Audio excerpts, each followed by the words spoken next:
Welcome to HTM on the Line, the podcast that is for HTM by HTM.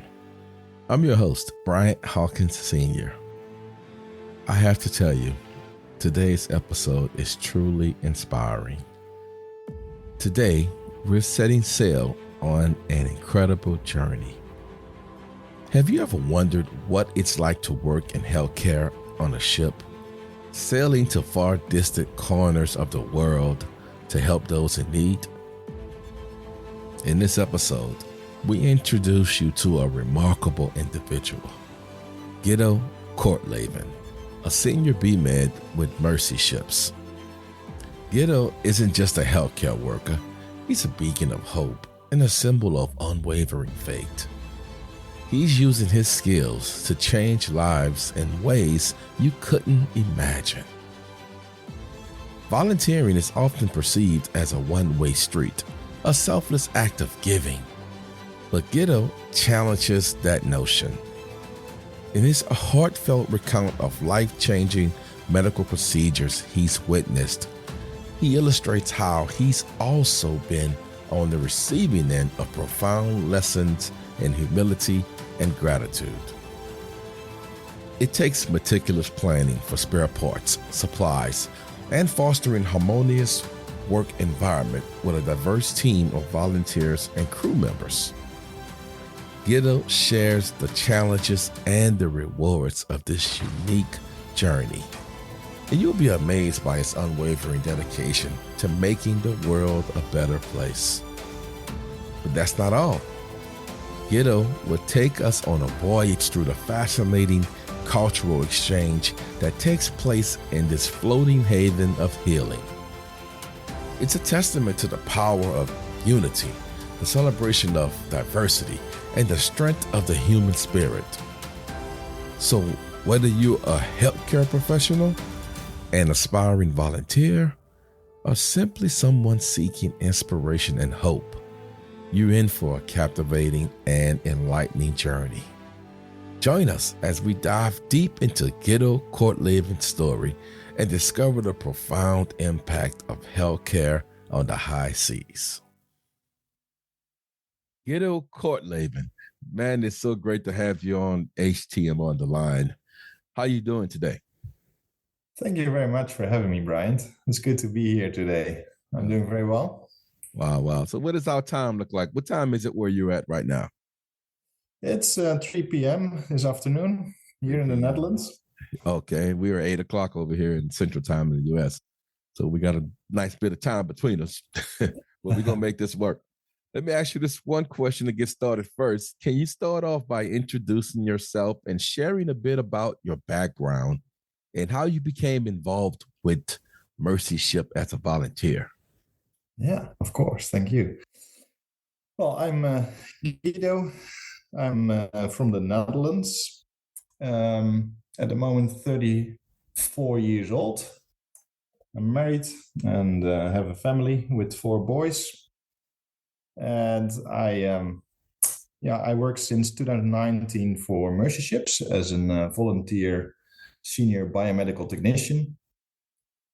I worked for 10 years in the healthcare technology management field in the Netherlands here in a Dutch hospital. First as a biomedical technician and the last 8 years as a manager of a biomedical support team in a hospital. That was a medium-sized hospital, 390 beds and 7 ORs, perfect size for me. 2018, I worked for a little bit for an IT company that was specialized in critical communication. And I was responsible for implementing the message broker IQ Messenger. And that is a software product that connects medical devices like infusion pumps, vital signs monitors, and such equipment to existing communication systems, pagers, phones, all that kind of stuff. And I was halfway, well, I was 5, 6 months in, and Mercy Ships contacted me again, I have to say, and asked if I was available for the senior biomedical position. So I left my job after a few months, and that's why I ended up in July 2019 on board of the Africa Mercy. At that moment, it was the world's largest civilian hospital ship. But soon, later in 2020, we got the Global Mercy delivered, taking over that title. And I got involved with that as well. That is the newest custom-built hospital ship of Mercy Ships. You say you joined Mercy Ship in 2019. Now, Mercy Ship is known for providing essential medical care to a lot of underserved communities. What motivated you to volunteer your time to this cause? My motivation comes from the example of Jesus, and he said, "Treat others like you want to be treated." And I worked, and lived in the Netherlands, and we have a very high level of healthcare system in the Netherlands. One of the best in the world.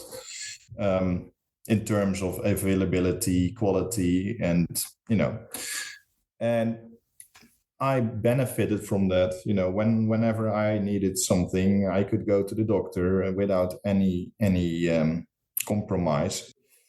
And knowing that there are 5 billion people in this world who don't have access to such care or no health care at all, that made me think, what can I do about it with my talents that God gave me? And when I discovered Mercy Ships, learned more about Mercy Ships really in detail in 2017, and I heard about the biomedical position on board, I really saw a fit there where I could help with my talents, my specialty, my experience, my background in this mission. It's always good in mind to keep in mind, treat others like you want to be treated, because it's also a very good value how you do your work with integrity and the quality you want to see. If this equipment would be used for you, how do you want the equipment to perform? Guido, could you describe some of the specific roles and responsibilities you have had as a Mercy Ship volunteer HTM professional? Well, since 2019, I've been serving as senior biomedical technician, all the time in the same, role.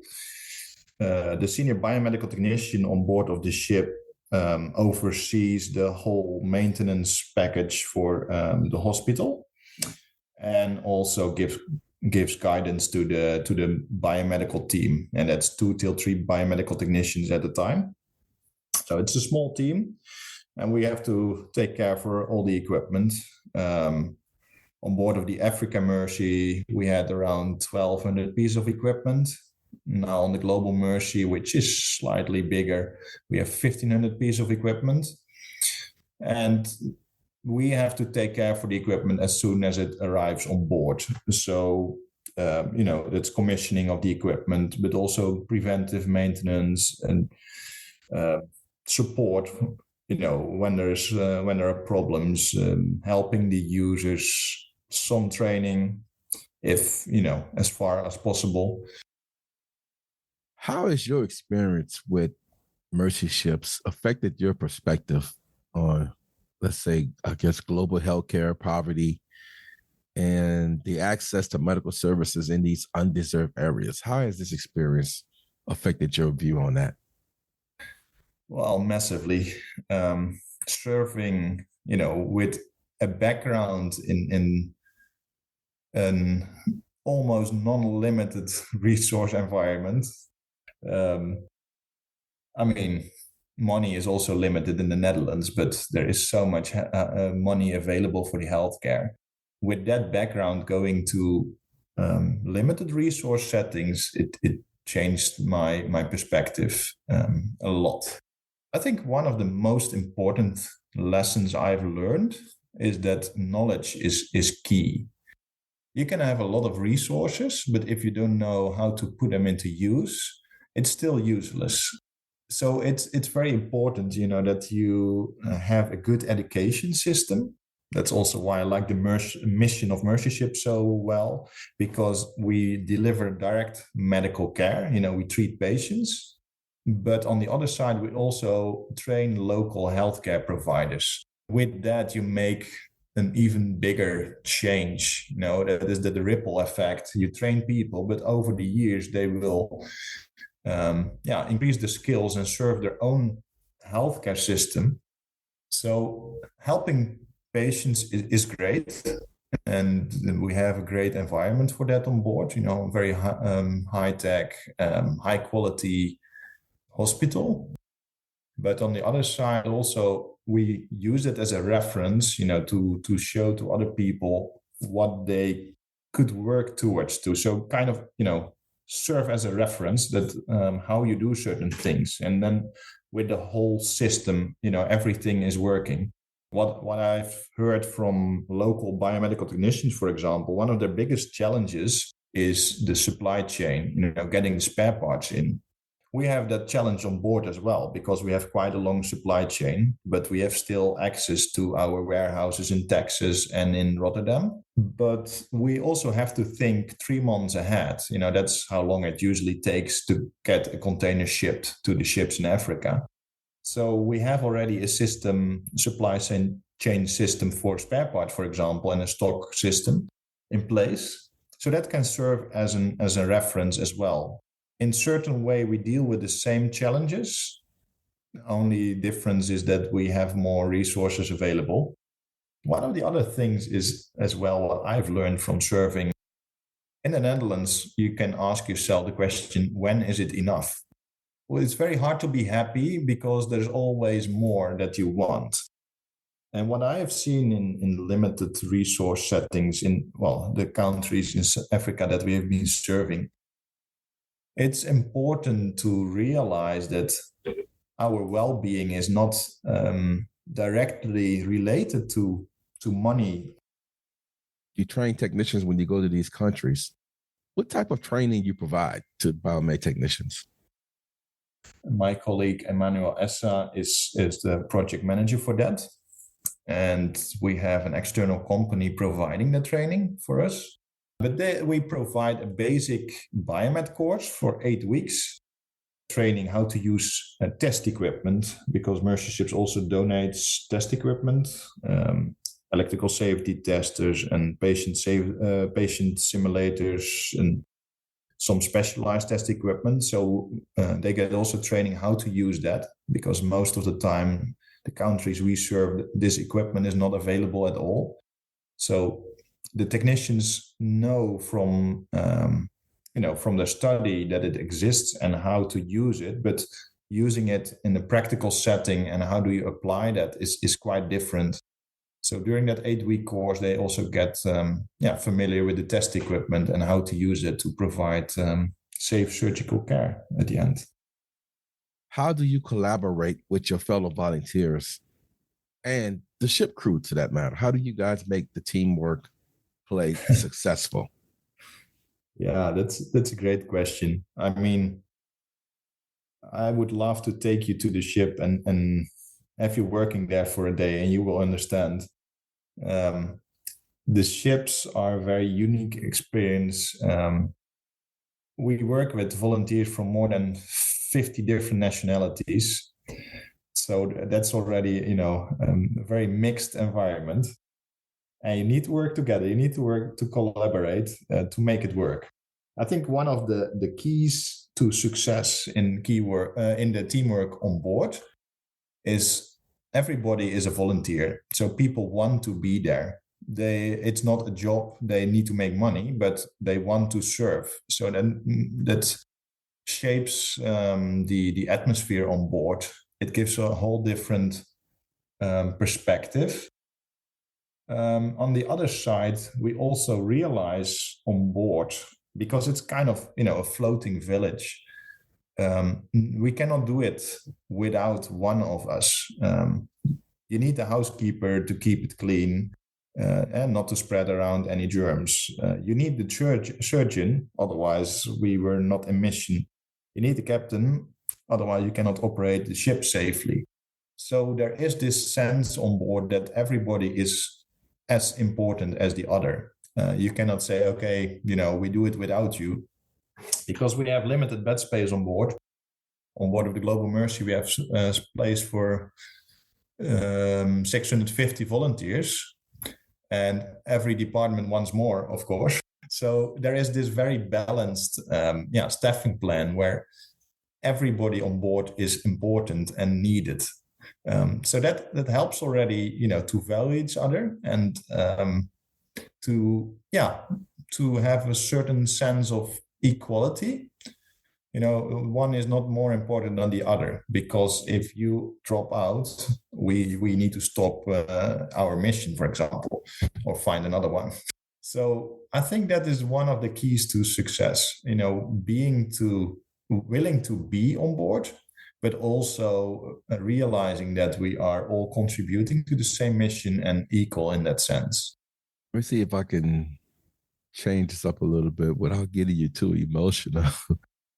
As a volunteer, you may have encountered patients with limited access to medical care or complex cases. How do you cope with the emotional and mental challenges that may arise from this work? Yeah, how do you cope with it? I think one of my most important coping mechanisms is, stay healthy, stay fit. I try to run 3 times a week. Because physical exercise is also important, to drain your stress level. Well, the great thing is that I'm serving together with my family on board. So I walk 2 minutes and I'm in my cabin and, have the family around. And we are in this together. Living and working on a hospital ship, that's pretty unique. It's almost like working on a cruise ship, I guess. Can you talk about the challenges and opportunities you probably have encountered while serving on the ship? Yeah, the ship's environment is almost like a small village. Sometimes you don't realize even that you're on board a ship. I think one of the challenges is the opposite of what I just described. Because of, that small distance between work and personal space, it's also difficult to maintain a separation between work and personal life. And I think it's healthy to have certain separation between those two. Work-wise, I think the challenges, the opportunities that we have with serving on board of a ship is we can bring this platform from country to country. We are serving usually 10 months in a row in one port. And you take that ship the next year to another port, and you still have the same platform, you have the same hospital, but when you look out of your window, you have a different view. You're in a different country, and you get other people on board. We work always with local day crew. They serve as translators, or they work in housekeeping, or in the galley, the ship's kitchen, or in the engine room. So you also get the local culture on board, which is great, unique. If you would build an hospital ashore, you are not able to sail to another country. You have to stay there, and you work always with the same people. In this way, you get to learn different cultures, different African cultures, get to work with different people every year. And that's one of the great things, serving with so many people from around the world. You can learn so much from each other. Every culture brings something to your personal life that you can learn from. In terms of, working on a ship, one of the challenges, sometimes the ship is moving. The ship needs to be leveled. Otherwise, the OR lights might be drifting away. So we need to maintain a close communication to the chief engineer, who is responsible for the stability of the ship. Sometimes when they're bunkering, taking in new fuel, the stability of the ship, that, the OR lights are drifting away, and you dig a little deeper and you find out that they're bunkering, for example, and that's why the ship is listing. There are those little things that are connected to living and working on board of a ship.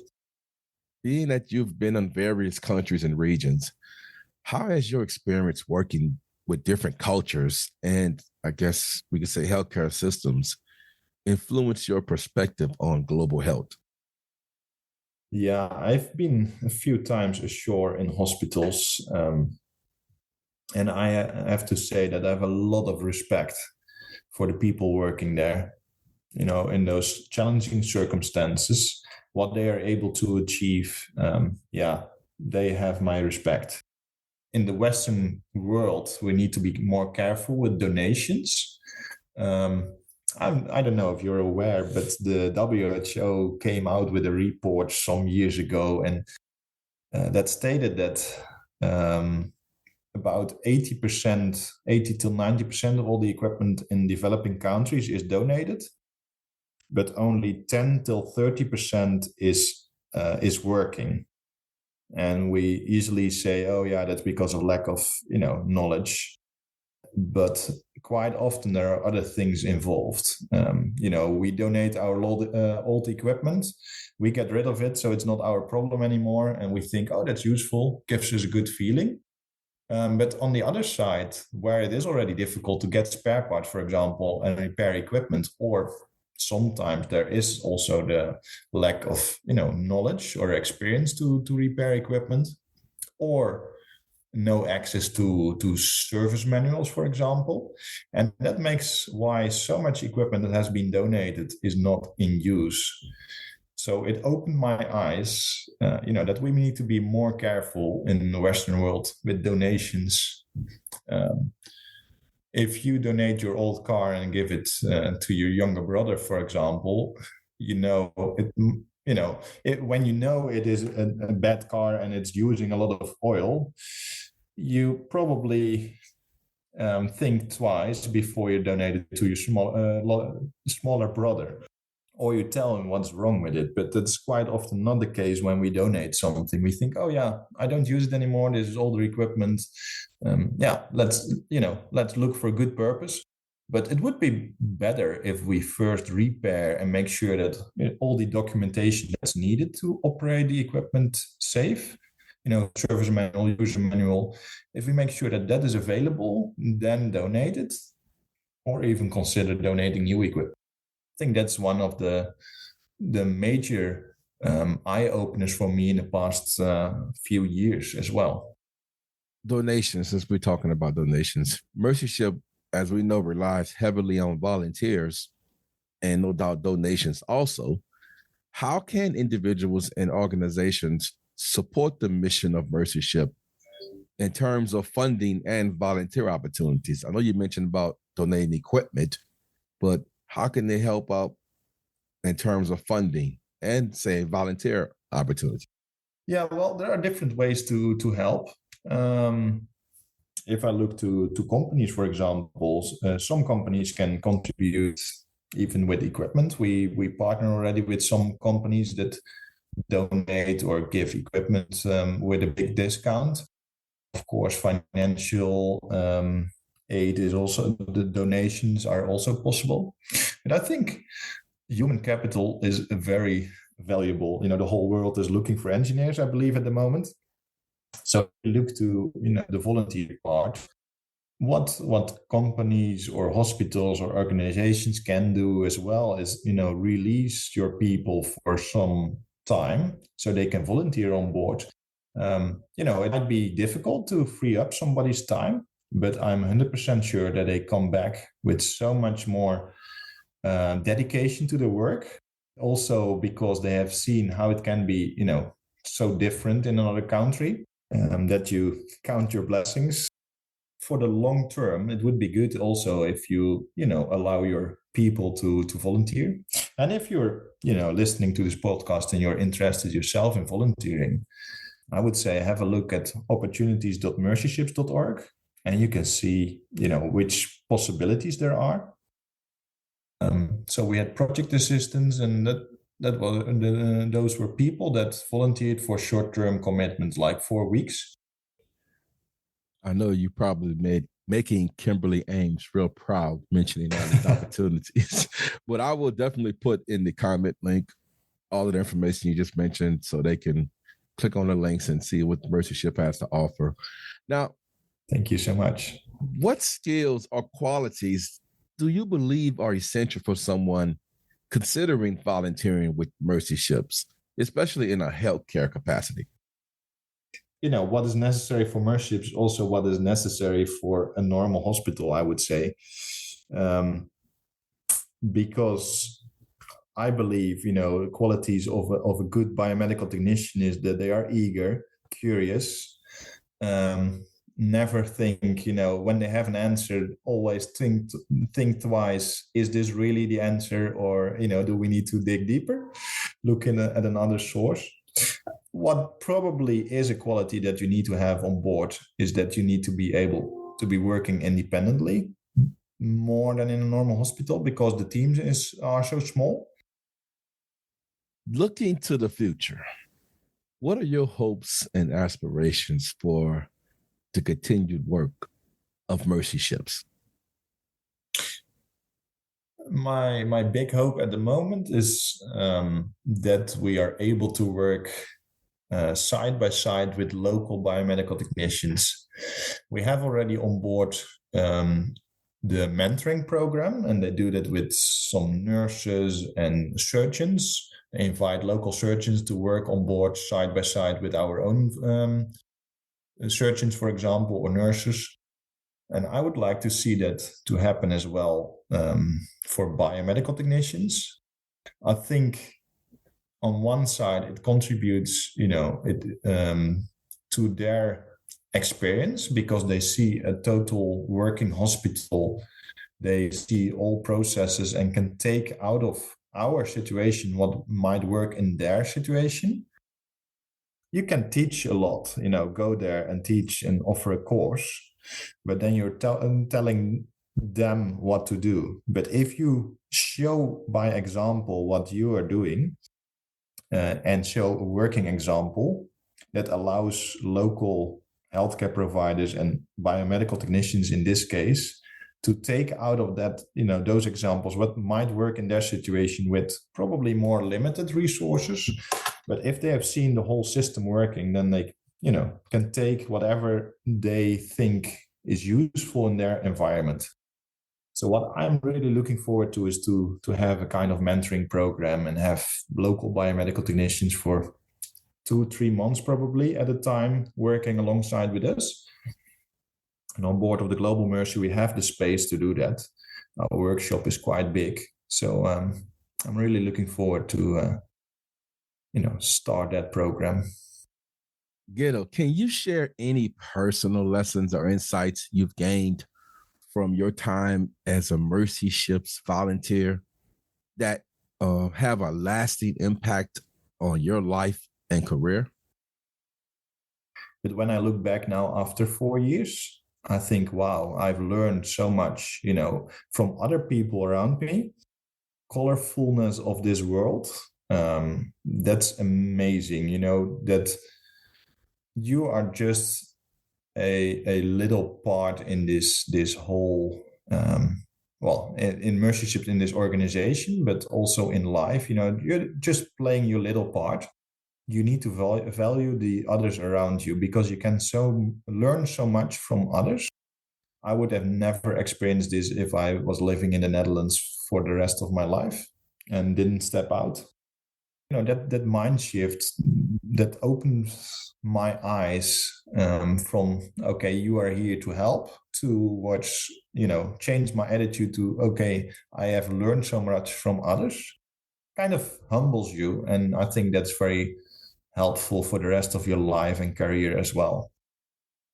In conclusion, and I appreciate you coming on, Guido, what message or encouragement would you like to leave with our listeners about the importance of humanitarian work and volunteering with organizations like Mercy Ships?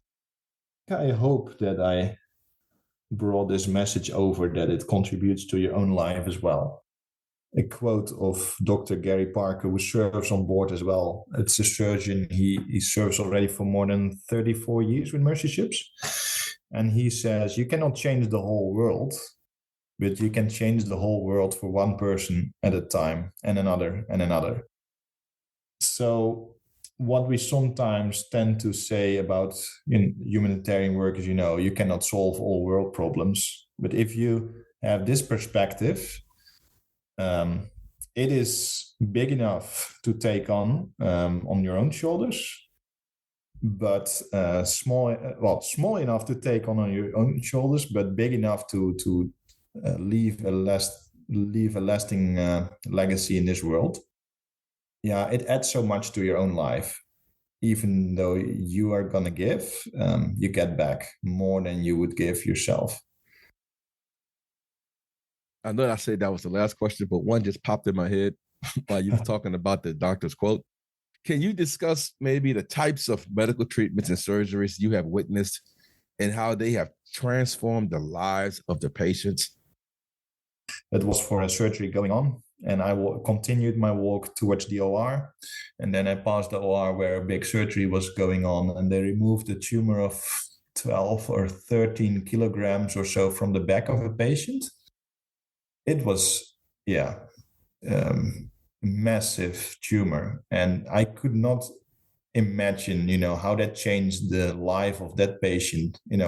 Just imagine that you have, a backpack continuously on your back with the weight of 13 kilos, and you need to do everything with that, your job. I think the relief for that patient was massive. We have different types of surgeries on board. We focus mainly on, the types of surgery that fix the problems that are caused by poverty. So we do a lot of maxfac surgery, maxillofacial, the tumors in mouth, neck. We have reconstructive plastics on board, and you see how patients, usually with burn contractures, are freed again, so they have functional arms or legs, and they can do the job again, and live normal life. That change is massive. I've seen the kids coming in with their windswept legs, and the orthopedic surgeons, they fix it, and they walk out with straight legs again after a few weeks. That's massive transformation in the life of those patients.